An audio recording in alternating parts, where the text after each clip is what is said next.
Bonjour à tous, c'est Hugo. Aujourd'hui, je voulais vous faire une vidéo sur les kill zones. J'en parle très souvent car c'est super important. Je vous avais fait une vidéo à ce sujet à l'époque, mais je souhaite aujourd'hui faire une vidéo plus complète. Quand on trade, on se base très souvent sur une zone spécifique, sur un prix. Mais il faut savoir que le temps est aussi, voire même, plus important que le prix en question. La kill zone est une période spécifique qui est considérée comme l'une des périodes les plus volatiles de la journée.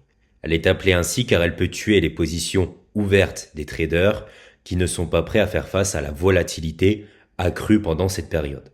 Donc les traders n'étant pas informés à ce sujet ou ceux qui ne connaissent pas le concept de kill zone peuvent ne pas comprendre ces mouvements, peuvent avoir un SL trop court durant ces périodes, etc. Mais nous, on va s'en servir dans ce cas comme un avantage, car vous serez au courant que durant ces périodes, on aura donc une volatilité qui est accrue. On aura donc une belle expansion ou un beau retournement. On aura aussi nos PDRA qui seront beaucoup plus respectés qu'en période, bien sûr, de consolidation. Quand il y a un fort volume, la smart money est présente et donc les PDRA sont entre guillemets parfaitement respectés. On a l'avantage en France de pouvoir profiter de la session London le matin et la session New York l'après-midi. Les personnes habitant à New York qui veulent trader London, j'en connais, ils doivent se lever à 3 heures du matin pour pouvoir donc trader cette session.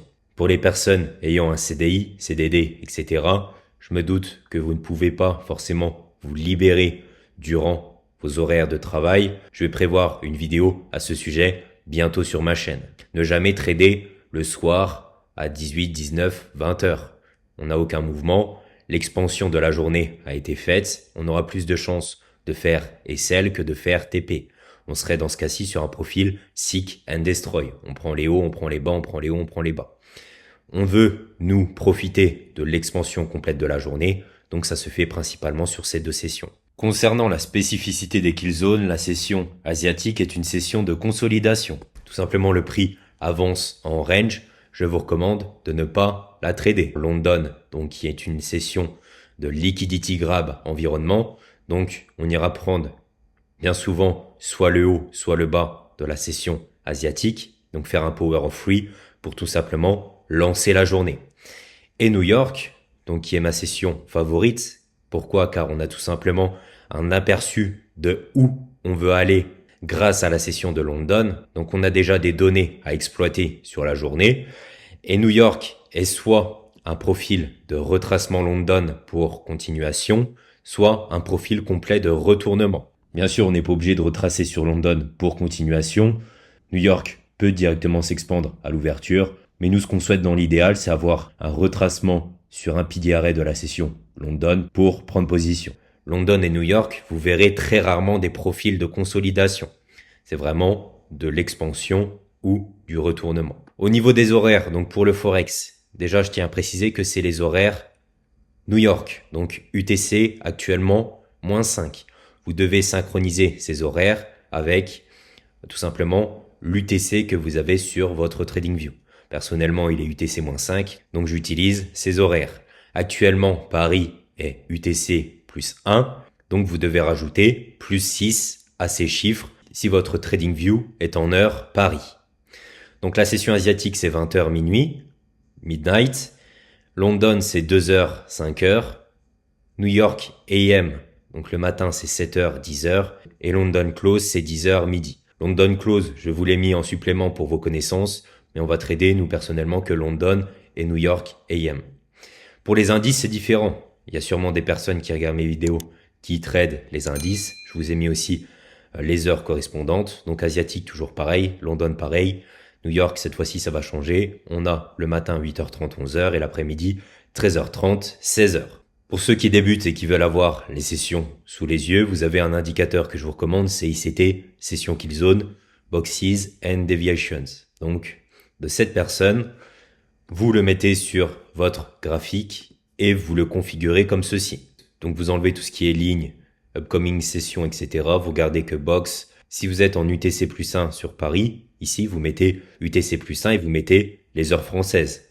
Donc ici c'est la session asiatique, 20h, heure française, ce sera 2h du matin, +6 comme on a dit tout à l'heure. Comme vous voyez, on a donc les sessions maintenant sous les yeux. asiatique, London et New York. On voit que c'est durant ces sessions qu'on a vraiment les belles expansions. Comparé ici aux consolidations, on a des petits mouvements qu'on ne souhaite pas prendre. On est actuellement sur l'euro USD. Comme vous voyez, la session asiatique est assez large, tout simplement car on est lundi, mais aussi on a un euro USD qui est assez aléatoire en ce moment dû au mouvement du DXY. Donc la session asiatique aussi grande n'est pas forcément révélateur, mais on va aller du coup sur les sessions suivantes pour voir comment ça se passe.